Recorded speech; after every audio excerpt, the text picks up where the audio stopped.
తో ఉందురుగాక. మీ ఆత్మతోనూ ఉందురుగాక. పునీత మత్తయ్య గారు వ్రాసిన సువిశేషములోని ఈ భాగము. ప్రభువా మీకు మహిమ కలుగునుగాక. పునీత మత్తయ్య గారు వ్రాసిన క్రీస్తు శుభవార్త 6వ అధ్యాయము 1 నుండి 6 మరియు 16 నుండి 18 వచనములు. ఆ కాలములో యేసు తన శిష్యులతో ఇట్లనెను: మనుషుల కంటబడుటకై వారి ఎదుట మీ భక్తి కార్యములు చేయకుండా జాగ్రత్తపడుడు.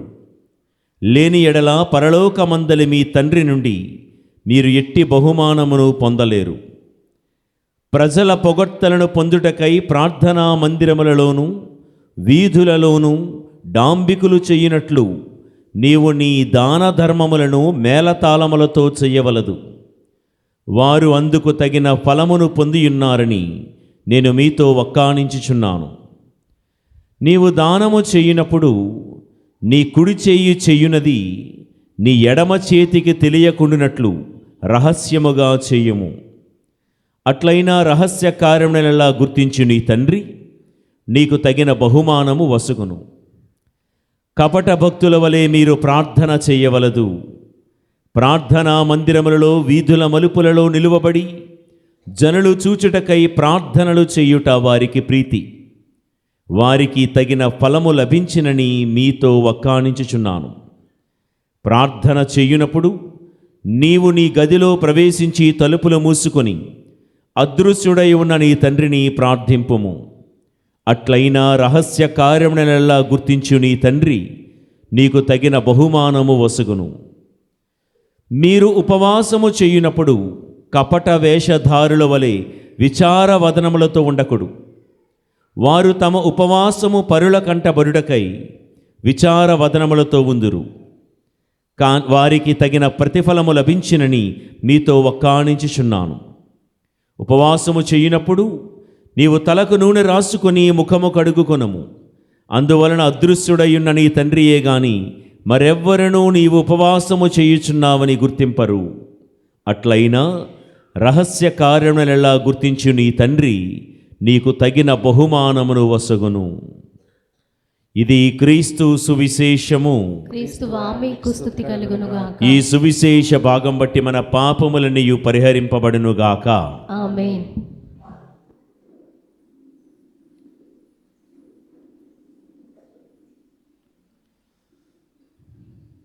ప్రియ దేవుని బిడ్డలారా, స్నేహితులారా, పూజారంభములో చెప్పినట్లు ఈ తపస్సు కాలం, ఈ కృపాకాలం దేవుడు మనందరికీ ఇచ్చిన ఆత్మీయ వసంతకాలం. This is the spring time of the soul. వసంతకాలములో ఎండిన ఆకులు రాలిపోవాలి, కొత్త చిగురులు చిగురించాలి అని విన్నాం. మన జీవితంలో ఎంతవరకు దేవునికి నచ్చని ఆలోచన, మాట తీరు, ప్రవర్తన, నడత, నడవడిక ఇవన్నీ తొలగిపోవాలి, రాలిపోవాలి. దేవుడు ఆశించే క్రొత్త జీవితము, నూతన జీవితము మనలో చిగురించాలి.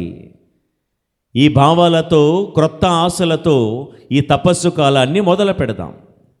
ఇదే అనుకూల సమయమని 2వ పాఠములో పౌలు గారు చెప్పారు. గత సంవత్సరం తపస్సు కాలానికి మన మధ్య బ్రతికి ఉన్న వాళ్ళు ఈ సంవత్సరం లేరు కదా కొంతమంది. ఈరోజు ఉన్న మనం వచ్చే ఏడు తపస్సు కాలానికి ఉంటామనే గ్యారంటీ కూడా లేదు. ఇదే అనుకూలమైన సమయము. మారడానికి రేపు మాపు, ఆ పొద్దు ఈ పొద్దు అనేది వాయిదాలు వేయకుండా ఆ మారేదేదో ఇప్పుడే మారుదాం. ఏ రోజు ఎలా ఉంటుందో మనకు తెలియదు. మనకిప్పుడు ఎక్కువ సమయం లేదు కాబట్టి సూచాయిగా కొన్ని మాటలు, ముఖ్యంగా మన పరిశుద్ధ లియో పోపు గారు తపస్సు కాలాన్ని ఎలా ఆరంభించాలి, ఏం చెయ్యాలని 3 సూచనలు ఇచ్చారు. దాన్ని నేను మీతో పంచుకుంటాను. పోపు గారు మున్ముందుగా మనందరి నుండి కోరుతున్నది ఈ తపస్సు కాలంలో వినడం నేర్చుకోండి. Learn to listen, the art of listening. వినుట దేవుడి యొక్క వ్యక్తిత్వం, స్వభావం. మండుచున్న పొదలో ఉన్న మోషేతో దేవుడన్న మాట, నా ప్రజల బాధలను కన్నీళ్లను నేను చూచి తిని, వారి ఆర్తనాదాలను నేను విని ఉన్నాను, ఆలకించి తిని అని. కాబట్టి వినడం దేవుని యొక్క తత్వం. ఎవరిని విందాం? మనం కూడా దేవుణ్ణి విందాం, దేవుడి స్వరాన్ని విందాం. ఇలా వాక్కు ఎక్కడెక్కడైతే వెదజల్లబడుతుందో ఆ దేవుడి వాక్యాన్ని విందాం, దేవుడి స్వరాన్ని విందాం. రెండవదిగా మన మనస్సాక్షిని విందాం. ఇంతవరకు వాళ్ళని వీళ్ళని, ఆ మాటలు ఈ మాటలు, ఈ గుసగుసలు, ఆ చాడీలు, ఈ గాలివార్తలు వినే అలవాటు ఉందేమో, అవి కత్తిరించుకొని మానుకొని దేవుడి మాట విందాం, దేవుణ్ణి విందాం, మనస్సాక్షిని విందాం. ఇక్కడున్న మనలో మనకున్న పొరపాట్లు, మన బలహీనతలు, మన పాపాలు ఉంటాయి. బయటకి మనం చెడు మాట్లాడినా లోపల అంత చెడ్డవాళ్ళం కాదు. మనం బయటకి చెడు చూస్తున్న హృదయాంతరంగంలో అంత చెడ్డవాళ్ళము కాము. ఎందుకంటే మన మనస్సాక్షి ప్రతిరోజు మనల్ని హెచ్చరిస్తూనే ఉంటుంది.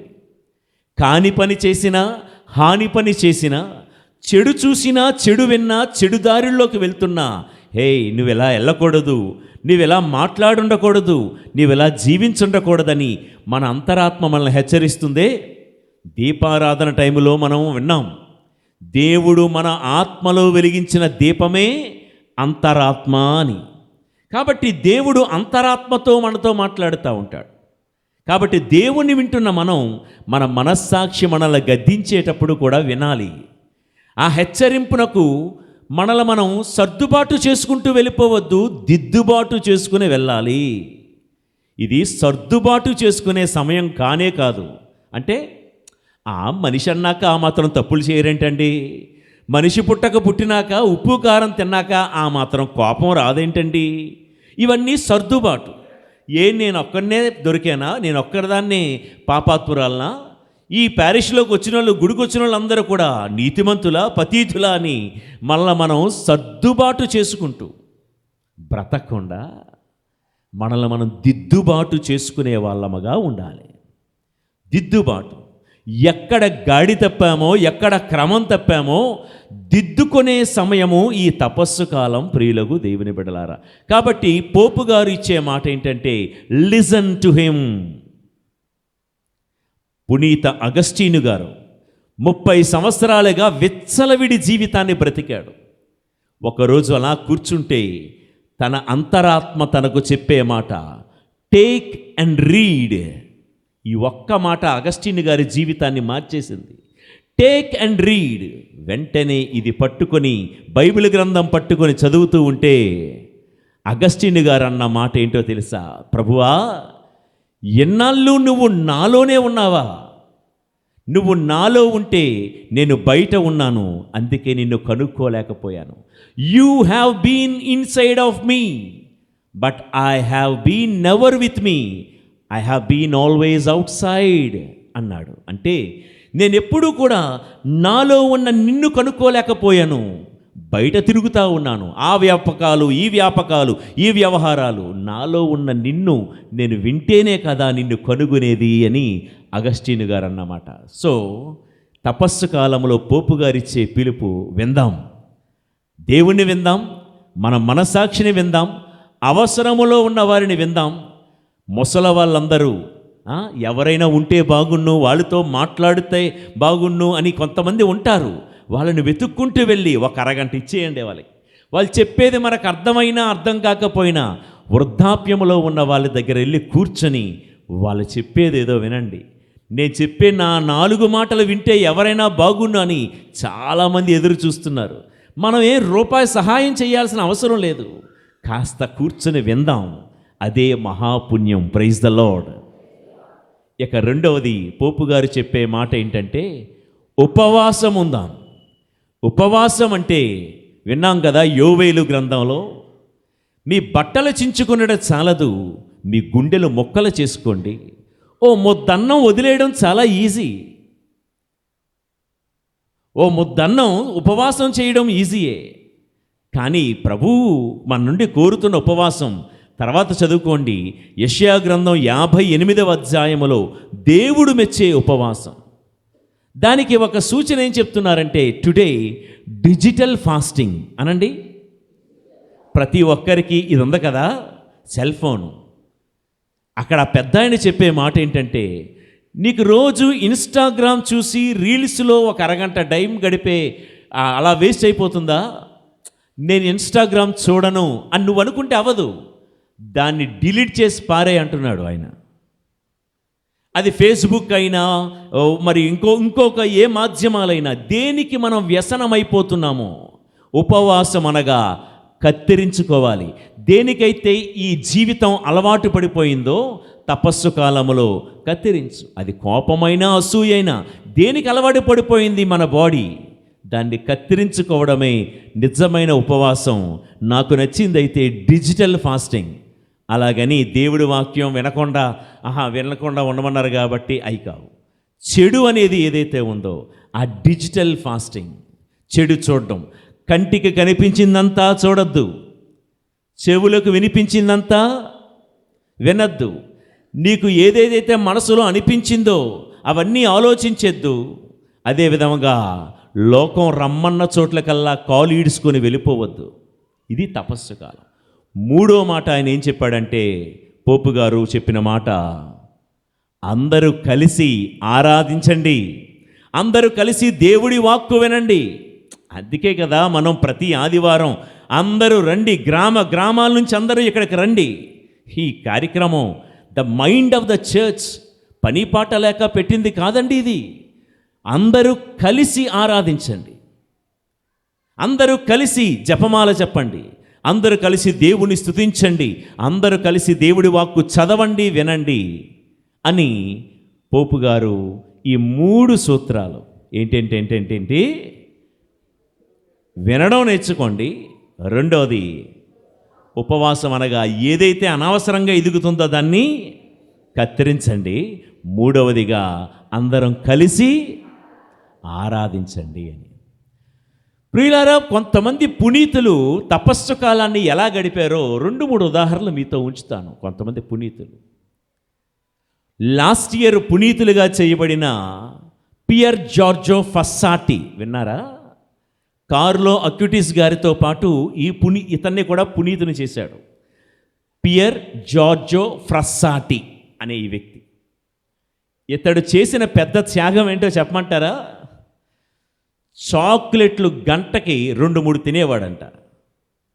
వయసు పెద్దయినా సింపుల్గా అనుకున్నాడు, నేను చాక్లెట్ల జోలికి వెళ్ళను అని. ఇది పెద్ద ఉపవాసం ఏంటండి? అది అలవాటు అయినోడిని అడిగితే తెలుస్తుంది. ఆ చాక్లెట్ ప్లేస్లో సిగరెట్ పెట్టుకోండి, మందు పెట్టుకోండి, కోపం పెట్టుకోండి, దుర్భాషలాడడం పెట్టుకోండి, ఏదైనా పెట్టుకోండి. పియర్ జార్జో ఫ్రస్సాటి మనం పెద్ద పుణ్యాలు చేసి అక్కర్లేదు, చిన్నవి గొప్ప మనసుతో చేస్తే చాలు. ఓకే. ఇక మరొక పునీతుడు, పునీత 2వ జాన్ పాల్ పాపు గారు. ఆయన ఏమంటాడో తెలుసా? నాకేదైతే ఇష్టమో దాన్ని నేను వదిలేస్తానంటాడు. వదిలేయడం, త్యాగం చేయడం అంటే ఈ బట్టలు నేను వాడ కదా వాళ్ళకి ఇచ్చేద్దాం, ఈ డ్రెస్సు ఈ చీర నేను అలాగా వాడటం లేదు కదా మా పని మనిషికి ఇచ్చేద్దాం అనుకోవడం ఓకే, ఒక ఎత్తు. ఈయనేమంటాడంటే ఆ షర్టు నాకెంతో ఇష్టం, నాకు ఏదైతే ఇష్టమో దాన్ని వదిలేసుకోవడమే దేవుడికి ఇష్టమైనటువంటి త్యాగం అంటాడు. Praise the Lord, praise the Lord. ఇట్లా పుణ్యాత్ములు చాలామంది చాలా రకాలుగా చెప్పుకుంటూ వచ్చారు. మీకు నా మాటగా ఒక 4 విషయాలు చెప్తాను, టైం లేదు కాబట్టి. అప్పుడే టైములు కొంతమంది చూసుకుంటున్నారు, అమ్మో ఆఫీస్కి వెళ్ళిపోవాలి, స్కూల్కి వెళ్ళిపోవాలి, ఎప్పుడు వదులుతాడా అని. 5 నిమిషాలు వదిలేస్తాను. ఇది ప్రసంగం. మీకు 4 పీలు గురించి చెప్తాను. పి 1, తపస్సు కాలంలో చేయాల్సిన మొదటి పి పార్టిసిపేషన్ అనండి. అంటే ఏంటమ్మా? పాల్గొనుట. తపస్సు కాలంలో దీక్షా సోదరులైతేనేమి, మామూలుగా మనమందరమైతేనేమి ప్రతి ఆరాధన కార్యక్రమంలో పాలు పంచుకోవాలి.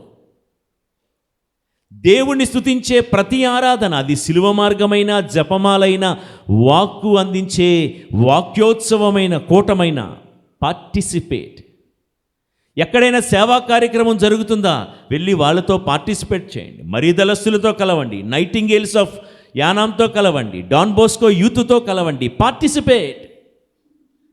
అక్కడ పని జరుగుతూ ఉంటే అలా చోద్యం చూడడం అలవాటుగా ఉందేమో, పార్టిసిపేట్. మీ ఇంట్లో పని జరిగితే మీరేం చేస్తారు? మీ పని మీరు చేసుకుంటారు.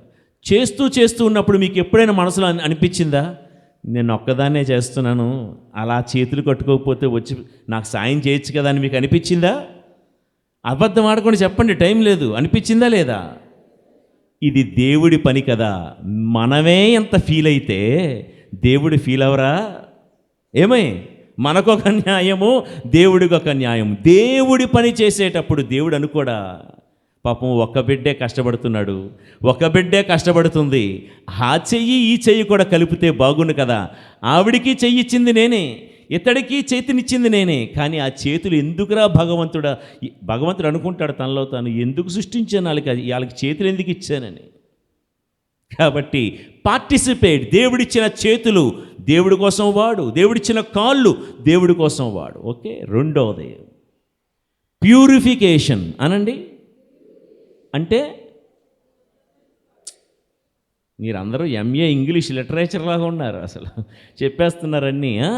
శుద్ధి చేసుకుందాం. మన జీవితంలో ఏదైతే పార్టిసిపేట్ చేస్తూ ఉన్నాం మనం, ప్రతి దాన్ని శుద్ధి చేసుకోవాలి. పాప సంకీర్తనము. కొంతమంది గుడ్ ఫ్రైడే అప్పుడే దేవుడేదో పెద్ద బంపర్ ఆఫర్ ఇస్తున్నారు అన్నట్లుగా గుడ్ ఫ్రైడేయే లైన్ కాసేస్తారు. మిగతా రోజులు దేవుడు క్షమించడా? మిగతా ఆదివారాలు శుక్రవారాలు దేవుడు ఏమైనా కొట్టు మూసేస్తారా? ప్రియ దేవుని బిడ్డలారా, ప్యూరిఫై యువర్ సెల్ఫ్. ఎప్పుడు మనం మనుషులం రోబోసుంగాం. ఎంత అనుకున్నా సరే చూపు ద్వారా, చెవు ద్వారా, నాలుక ద్వారా తప్పులు చేస్తాం. ఈ తపస్సు కాలంలో అన్నట్టు ఒక ఉచిత సలహా చెప్తారు, తల్లో నాలుకలాగా ఉండండి. ఏంటట అంటే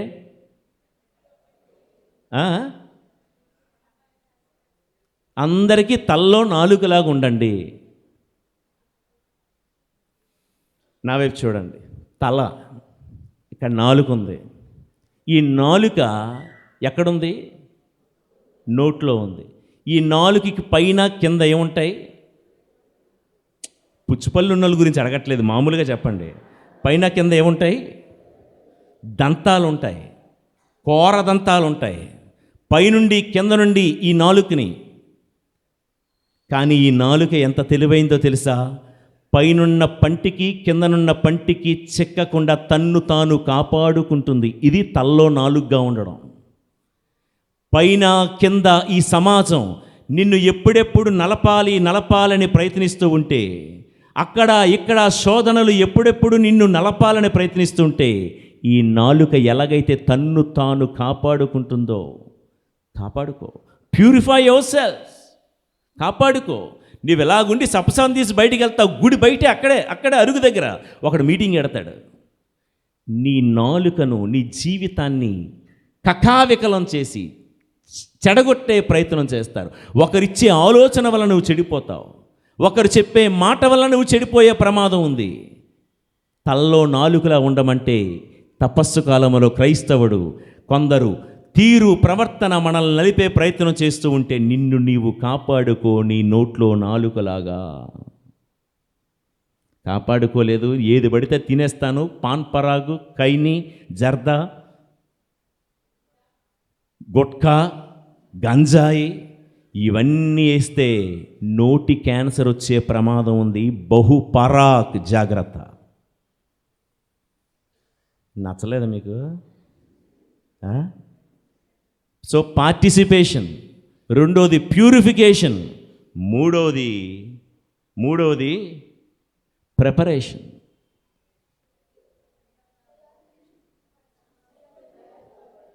మనలో మనం సిద్ధపడ్డాం. అమ్మ ఇడ్లీ దోశ రేపు టిఫిన్ చేయాలనుకుంటే అమ్మ ఏం చేస్తుంది తెలుసా? రాత్రి ప్రిపేర్ చేస్తుంది.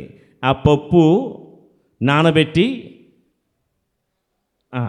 అది చేస్తారు కదా, రుబ్బి చేస్తారు. ప్రిపరేషన్. ఆ ప్రిపరేషన్ లేకపోతే ఉదయానికి ఇడ్లీ ఉండదు, దోశ ఉండదు. హోరే తినేసి నలిపేసి చేసే ఇడ్లీకే ఎంత ప్రిపరేషన్ ఉంటే పరలోకపు గడపలో అడుగు పెట్టడానికి ఎంత ప్రిపరేషన్ ఉండాలి. ఆదివారం గుడికి వచ్చేటప్పుడు శనివారం రాత్రి నుంచే సిద్ధపడ్డావా? నాకు తెలిసిన ఒక ఫ్యామిలీ ఉంది. వాళ్ళు ఏం చేస్తారో తెలుసా? శనివారం రాత్రే ఈ ఆదివారం వేసుకోవాల్సిన బట్టలు ఇవి, బైబిల్ ఇది, రీడింగ్స్, మొదటి రీడింగ్, రెండో రీడింగ్, సువార్త మార్కు చేసుకొని బైబిల్ పెట్టుకొని అన్నీ రెడీ చేసుకొని వేసుకున్న చెప్పులు కూడా శుభ్రం చేసుకొని వీలైతే పాలిషింగ్ చేసుకొని ఎక్కడికి పెళ్ళికి వెళ్తున్నావా?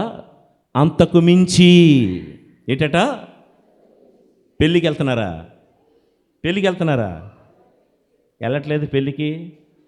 గొర్రె పిల్ల వివాహ మహోత్సవానికి వెళ్తున్నామని ఆవిడ చెప్పింది నాకు. మీరు పెళ్ళికి వెళ్తున్నారంటే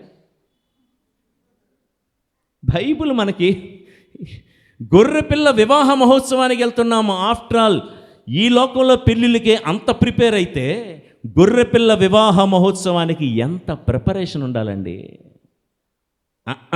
అట్టా కాకుండా ఎప్పుడు 5 నిమిషాలు లేటు, 10 నిమిషాలు లేటు చివరికి ఏమైపోతావో చెప్పాను, మళ్ళీ నేను చెప్పను. ఫైనల్గా ప్రొక్లమేషన్ ఏంటట అంటే ప్రొక్లెయిమ్, ప్రకటించాలి. దేవుణ్ణి ప్రకటించు. ఎలా? నాలా బైబిల్ పట్టుకొని మైకు ముందేసుకొని ప్రకటించాల్సిన అవసరం లేదు. దానికి ఒకరిని నియమించాడు దేవుడు, చాలు. మన చేతల ద్వారా మా దేవుడు ఎంత ప్రేమస్వరూపుడు అనుకున్నావు. శిలువ మీద మా కోసం క్షమించిన దేవుడు. తండ్రి వీరేమి చేయుచున్నారో తెలియదు, వీరిని క్షమించండి అని అన్న దేవుడు అని చెప్తే ఏడండి ఈ రోజుల్లో. మనం వెళ్ళి క్షమించాలి, మనం వెళ్ళి ప్రేమించాలి, మనం వెళ్ళి సహాయపడాలి. ఇదే ప్రొక్లమేషన్. 4 నేను చెప్పా, 3 పోపు గారు చెప్పారు. మొత్తం కలిసి 7 పర్ఫెక్ట్ నెంబర్ బైబిల్ గ్రంథంలో మనం చేయాల్సినవి. 8ది కూడా అష్టభాగ్యాల్లో ఒక చిన్న ఉచిత సలహా ఇస్తాను. ఉచిత సలహా అంటే పాటించవచ్చు, లేకపోతే తీసి పారేయచ్చు. ఈ రోజు నుంచి తపస్సు కాలంలో మీరందరూ లెంటన్ బౌల్ అంటారు. ఒక డిబ్బి, ఏమంటారు మీరు? డబ్బులు వేసుకుంటాం, ఒక కిడ్డీ బ్యాంక్ లాంటిది ఉంటుంది కదా, ఒక డిబ్బి పెట్టి ఇంట్లో ఎంతమంది ఉన్నారో 4 ఉన్నారనుకో, 4 పదులు వేయండి. అందులో 10 రూపాయలే.